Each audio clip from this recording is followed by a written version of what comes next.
Welcome back, everybody. Cameron here, episode 9 of the Chirp. You are all most welcome. Cool episode for you today. I got a chance to talk to a professional musician by the name of Liam O'Brien this week. I was very keen to chat to Liam, having made a go of being a musician myself up until quite recently, and I understand how stressful it can be and how broke one can be if they're doing it full time. Family and friends, play a huge role in supporting you financially and emotionally. And Liam's level-headedness about his music career was very interesting, and he's definitely doing it the right way. So I chat to Liam about intellectual property being stolen, how he's kept himself financially afloat all through his musical career, and finding that balance as well between money and passion. And now as ever, we appreciate your support, and I hope you enjoy this interview. Let's go. But listen, Ian, thank you so much for joining me today. We had a couple of technical difficulties, but we got there in the end. And it's a pleasure to have you Yeah, on. thank you for having me. No problem. And I was kind of, researching you and doing a bit of digging on your music, and I was very impressed with what I heard. So it's great to have a musician on the Chirp for the first time, one that's most impressive. But I suppose kind of where'd you get started? I'd love to know kind of, when you started singing, what has your journey been like? That might be a bit of a weighted question, but where did it all begin? Let's start there. It all began when I was about 3 years old. I guess when I was learning to talk, I started learning to sing kind of at the same time. My Mm-hmm. dad sang around the house. He was a big singer. He loved singing. He was in bands throughout his entire life, and he basically prepped me for life like that. And so I won't lie, I was growing up, I was a little bit of an outcast, kind of, my school district wasn't the most artistic. So I was but I still thought singing all the time was normal because my dad did it. So I Mm-hmm. would just continue, to sing wherever, whenever, anytime I wanted. I love singing and I love performing and I love being kind of love being the center of attention a little bit. I won't lie. I'm not afraid to say it. No, you have to And be. yeah, right. Otherwise, what are we doing here? Yeah. So yeah, I went and I got my first show was when I was 3 years old. I got on the streets of Quebec and just started singing for people, and I don't know why. I still don't know why. I don't remember this, Mm-hmm. but was applauded. Had a whole crowd. It was exciting, um, and then took off from there. Wanted to be in the school plays every year. Just looking for any opportunity to be on stage and to perform. So that was where it kind of all got going, and then started writing my own music when I was 14. Started kinda I was always creating different little things here and there, but my first actual full song wasn't completed until I was 14. I performed it in front of I was at the age where I didn't really know what I wanted to do or where I wanted to go and how my life was going to pan out. Mm. College coming up, parents are getting a little bit like, "Hey, start thinking about where the fuck you wanna go. Mm-hmm. What do you wanna do? Yeah. You're good at math. You're good at singing. You're good at writing. Let's figure out what you want to do." So, and of course, with that comes, all right, well, uh, we still want you to get a good education. We're not trying to send. They honestly were super supportive throughout all of this, but like, they didn't want to send me to Berkeley College because, no no shit on Berkeley, but their dropout rate is super high. If you go to Mm. Berkeley College, you're going to be a musician. That's just what it is. Yeah. And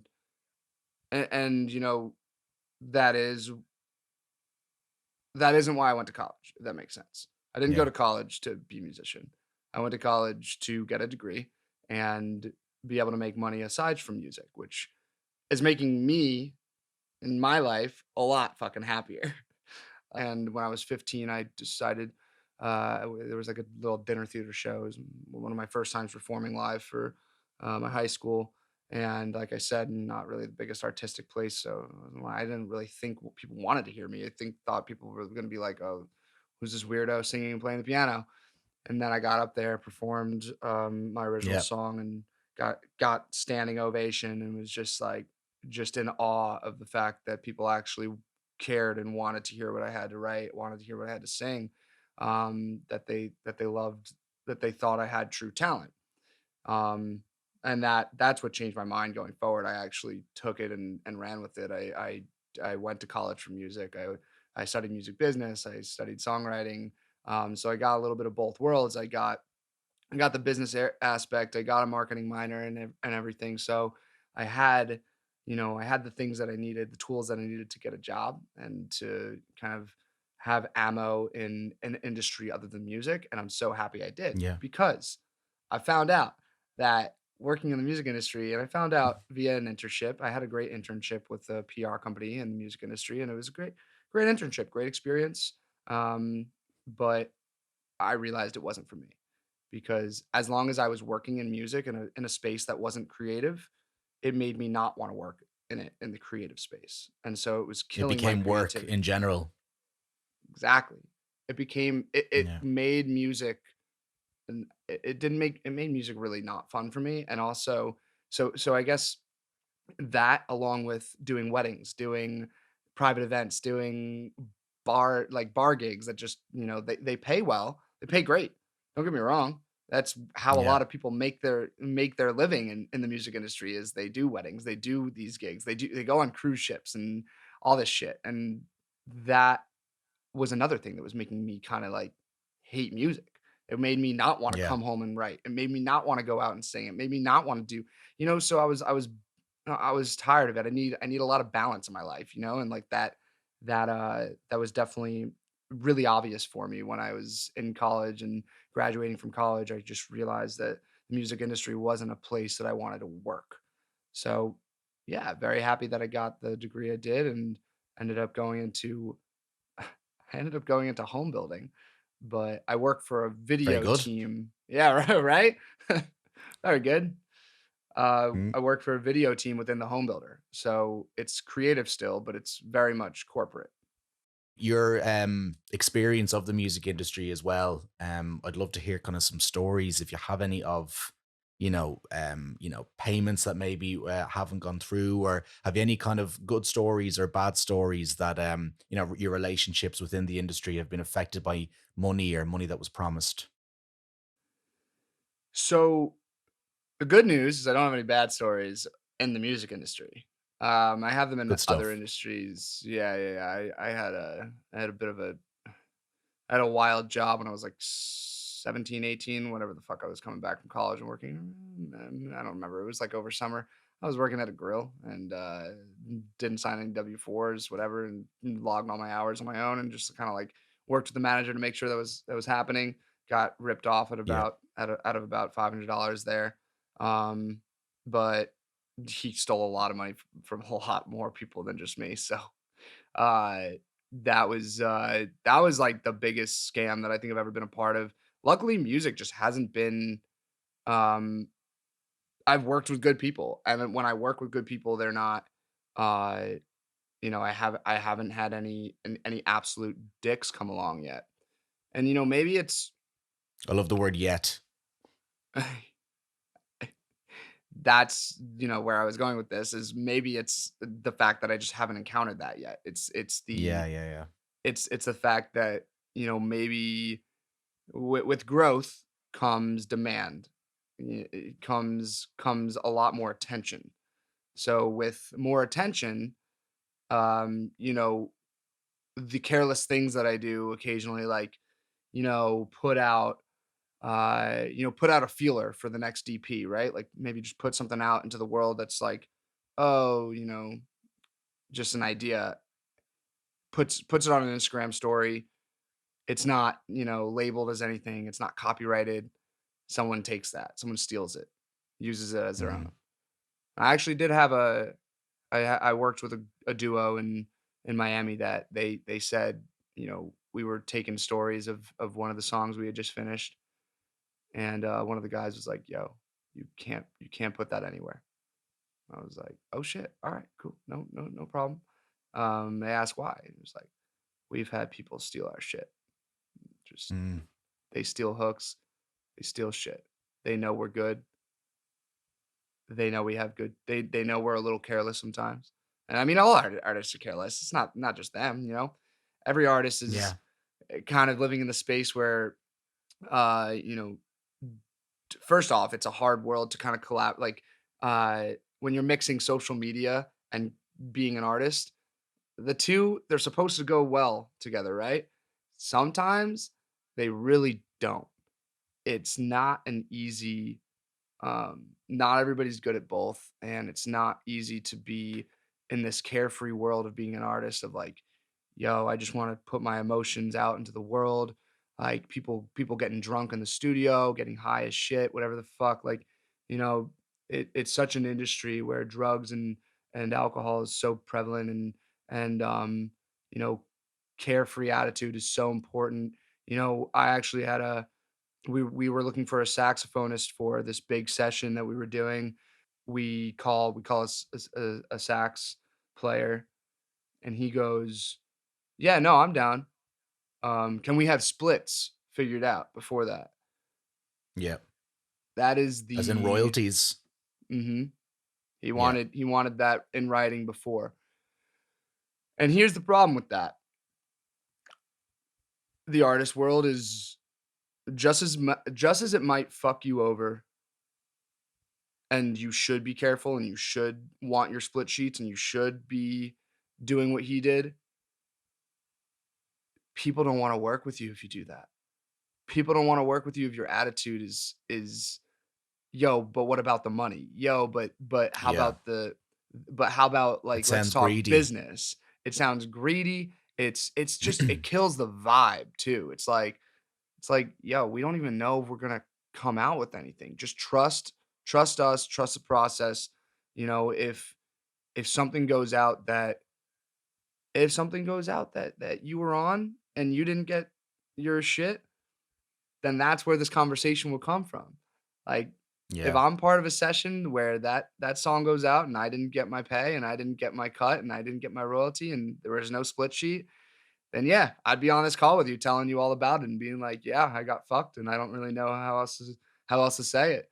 But unfortunately, it's hard to get in rooms with people if you're gonna be a tight ass. Yeah.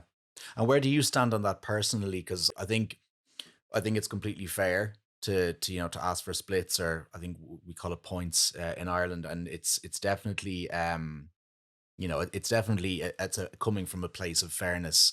Do you think maybe it's that handled it wrong? Maybe his wording is a bit too forward, and there was just kind of a lack of trust there. How would you have handled it if you were said saxophonist? So, if I were him, like I said, this is kinda like this is the opportunity. You haven't done anything yet. You haven't, you they don't even know how you play yet. Like, they don't even know if you're good. There are Yeah, so many musicians in this world. You are almost always replaceable.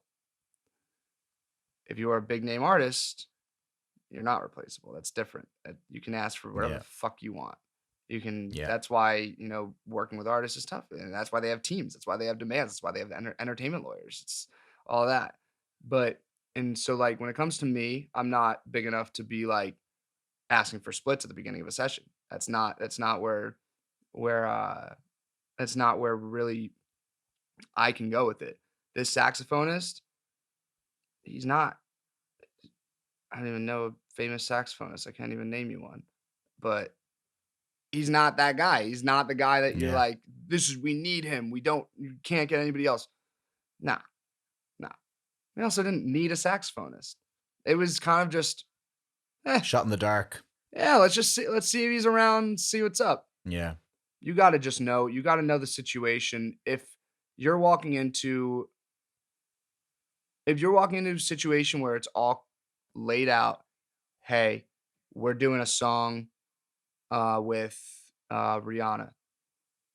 Rihanna's gonna use this for her album. This is gonna be an album. Um, you do that shit for free now. To be fair, I would do that shit for free all day, every day. but Yeah. when it comes to the setup, it's like, how did they word it? Did it come in an email from their team? Did it come with like documents and documents, shit you have to sign? Then yeah, you can ask. It's like, Yeah. okay, this was formal. Let me be formal back. That's fine. Yeah. But my dog got a text from from this producer that said, "Yo, ride to the studio. We need you. We need you and your sax. Bring your sax. We got this guy here.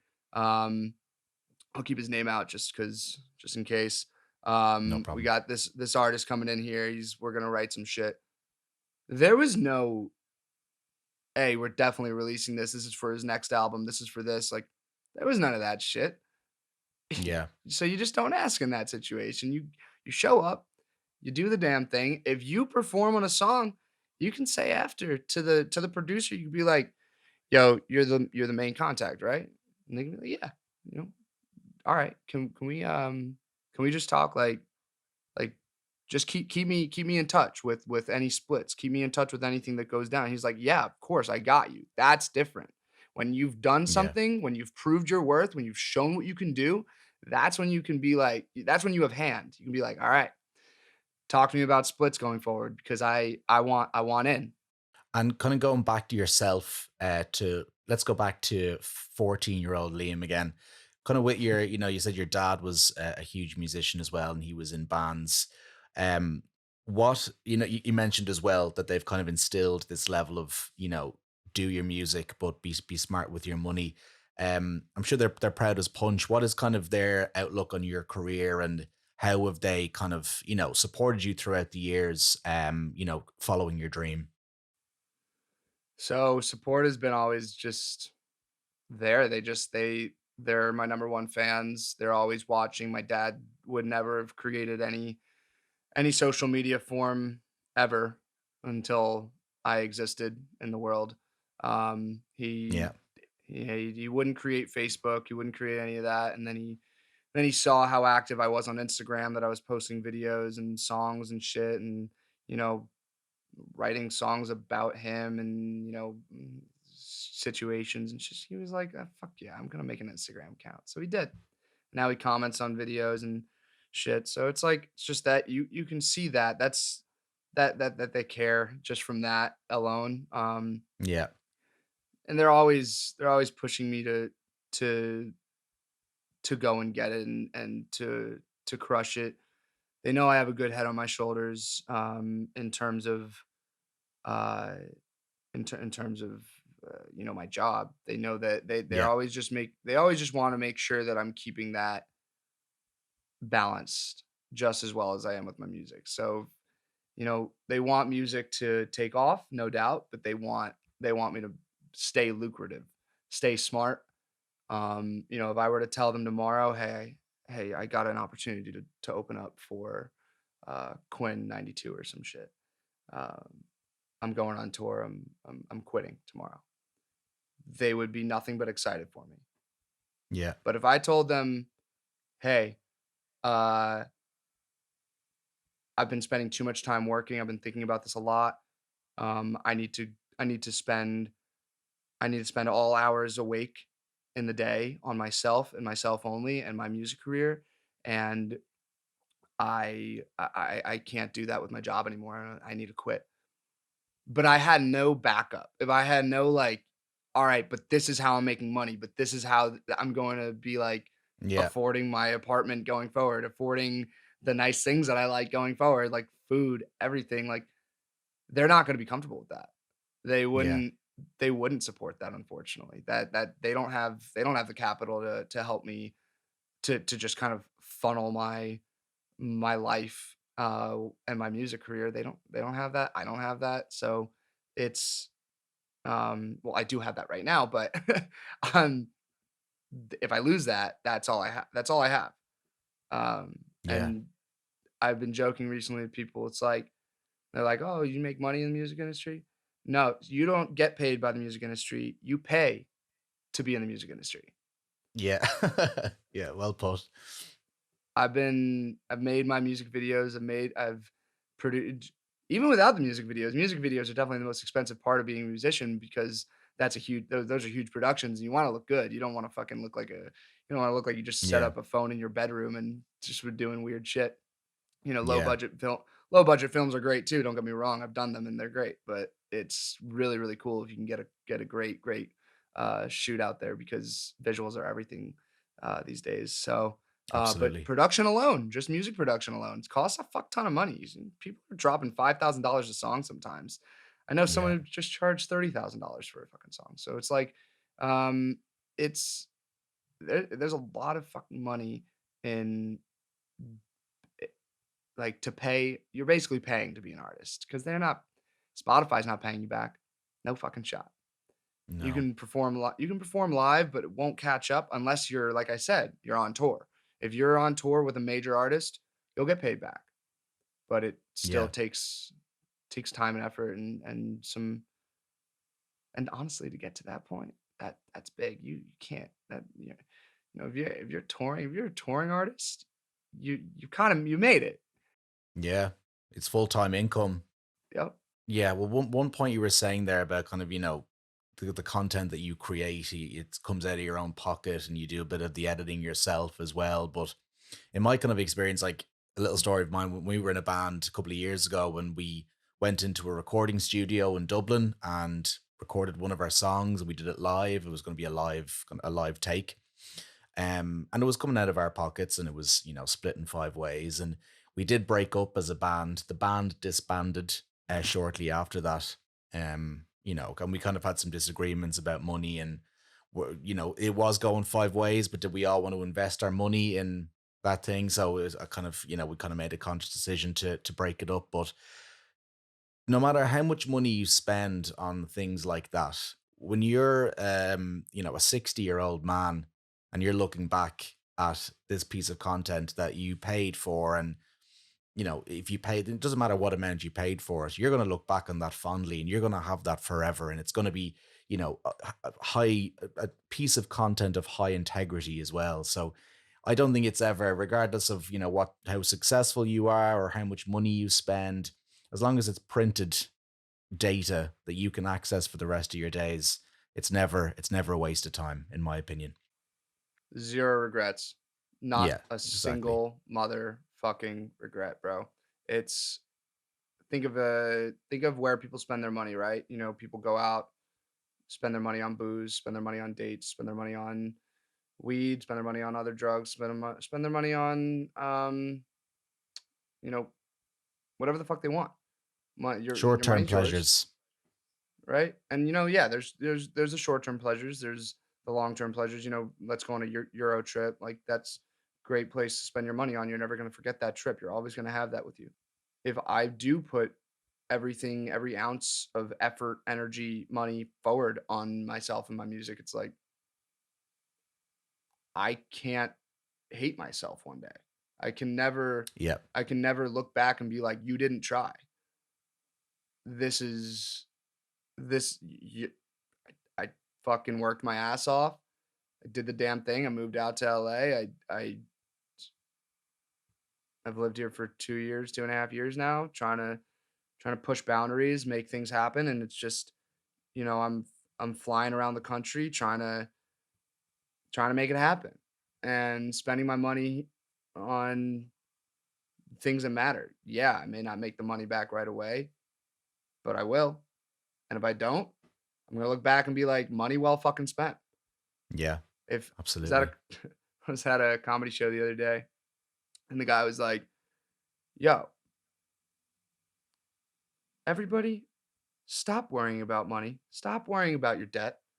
If you die with debt, that means you had too much fun. You had too much fun on Earth. Yeah, What are they gonna do? How are they gonna chase you for your money? What are they gonna do? Not gonna do shit." And so I actually have a fucked up fucking story that I'm not gonna name any names, so it's fine. But uh, so friend of my uncles. I have many uncles, so no one can figure this one out except for family.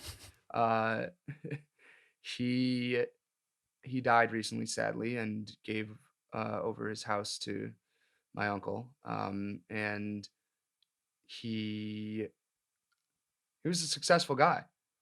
He was a pretty successful man. You know what you know what he still had though? $80,000 of debt. Credit card companies calling my uncle like, "Hey, you're responsible for his house. What can we make happen?" He doesn't know them shit. Does he not? Yeah, nothing happens there, does it not? It My puff. uncle doesn't know them shit. He's not the owner of his credit card. He's not, Yeah, it's gone. So that, I mean, don't go telling the banks this, but but that's kind of that's not to be fair. Let's bring this back to the to being financially conscious and smart with your money, but of course, of don't course. don't be a dum dum. But if you're spending too much money on yourself and being a better person and doing what you want to do in life, and maybe that is a Euro trip, maybe that is doing you know drinking around the world and just having a fucking good time through your 20s and your 30s, whatever. Spending it on a crazy wedding that you'll never forget. Just don't worry too much about it. And that's kind of what this whole thing's about, right? Get loans from people. Um, you know, make it work, and you'll pay it back. You'll pay it forward. You'll pay it back. Absolutely. And I suppose what is the future like for you then, Liam? I know I was checking out your Instagram, lots of touring going on, and you're doing gigs here, there, and everywhere. So 2022, what have you got planned? Tell us all about it. 2022, we have, well, shit, loaded year. 2021 was a loaded ass year. I think 2021 was quantity. Push it out. Push out the music. Show people that I'm doing it, that I'm real, that I'm actually full blown sending this shit. There's no more ifs, ands, or buts. I'm doing it. That was 2021. 2022 is a focus on quality, tightening everything up. It's also a focus on performing live because we didn't have that for the past 2 fucking years. No, Uh, unfortunately moved out, not. right? Yeah. Moved out to LA. Artists were crushed. The whole music industry was crushed by it. But I I moved out to LA. The whole point was to come out here and perform live and get myself in front of audience members out here and like make a name for myself in LA. Oh, who was that guy? He said his name was Liam, whatever. Like, oh yeah, he was fucking, yeah, he was killing it out there. Oh, he's got a crazy voice. Like, oh, I really like that one song.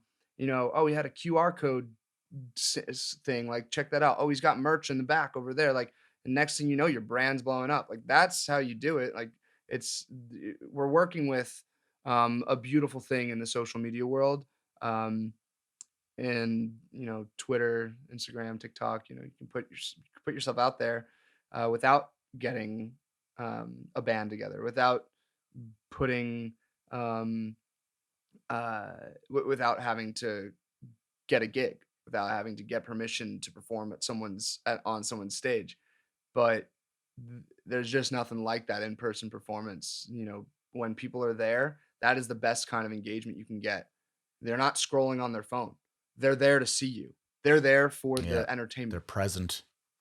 Exactly. They're going to be Mm. the likeliness that they convert into being a follower for you is a lot more likely than someone on TikTok scrolling through. The one thing about TikTok is that the volume is higher. So you get like 100,000 views on some shit. Well, Mm. the likeliness that you're going to get more than 10 followers from those 100,000 views, it's up there. So Yeah. you love a big platform to perform on. But an intimate one is also great. So 2022, live performance, a lot of live performing. I've got a show this upcoming Tuesday, January 18th. I've got a show. I guess I don't want to date this. I don't know when this is fucking coming out, but It'll be out on Monday, I've so it'll be the got, day before. hey, look at that. All right, I got a show tomorrow. Right on time. Right on time. Tomorrow night. We're right on time. It's adults only. If you're in LA, come fuck around. I want to party with all of y'all. Uh, and then I got another show. I got another show February 4th, another show February 28th. So we're racking up the shows. We're trying to get it going. Sweet. But other than that, like I said, tightening up, quality, not quantity. Let's get the best possible music out there. Let's get the best possible art out there. Best music videos, and just and tighten up this brand. Make sure that people know what Liam O'Brien is, and who he is, and what he stands for, and there's a consistency to that. So that's what this year's all about. Okay. Well, listen, Liam, I really appreciate you coming on the Chirp. Such a unique episode, and to hear you talk about, your own financial experience with music and how you've handled things over the years. And I wish you nothing but success in the future. So thank you so much for coming on. It was an absolute pleasure. Thank you, Cameron. You're a great host. This was pretty awesome. Very honest depiction of the music industry, and how if you're not on top of your game and touring and earning enough, your passion alone won't pay the bills. And Liam strikes me as a very smart guy, knowing that his relationship with music can only be enjoyable and pure when he can keep himself afloat financially in other endeavours. And that stems, again, from his family. And he said how his parents wouldn't be comfortable with Liam, following his dream if he didn't have something going on the side to pay for his apartment and general standard of living and things like that. There's wisdom there. And I was kind of keen to hear about how people treat each other in the music industry and the music business. And his story about the saxophonist showed that you really need trust in that industry if you do want to succeed. Trust with other people. Like any business or any industry, I suppose, it's the people that are most easy to work with that will excel and succeed. Opportunities present themselves to those who are kind. And I'm not saying the saxophonist was unkind, but Liam explaining about how he would have handled that situation a little differently confirmed that necessity, that trust must exist between people to work together. But the wisdom of Liam that most resonated with me was his borrowed comment from that LA comedian about not worrying about money. At the end of the day, those who have food on their table and a roof over their head are part of the world's wealthiest. And when you can, don't stress about money. Yes, it's a necessity. We need it to live, but look to those around you, ask for help, practice kindness with your friends and family. And, now more than ever, it's so much easier to get instant financial help. So that's all from me this week on The Chirp. Big shout out to Liam. Thank you so much for the great interview. Do get in touch if you wish to come on and have captivating conversations with me, just like Liam. If you reside in LA as well, do check out his Instagram. This is Liam O'Brien for his dates, and check out his music as well and where you ever stream your music. It's very good. So see you in February for a new episode. And until then, take care.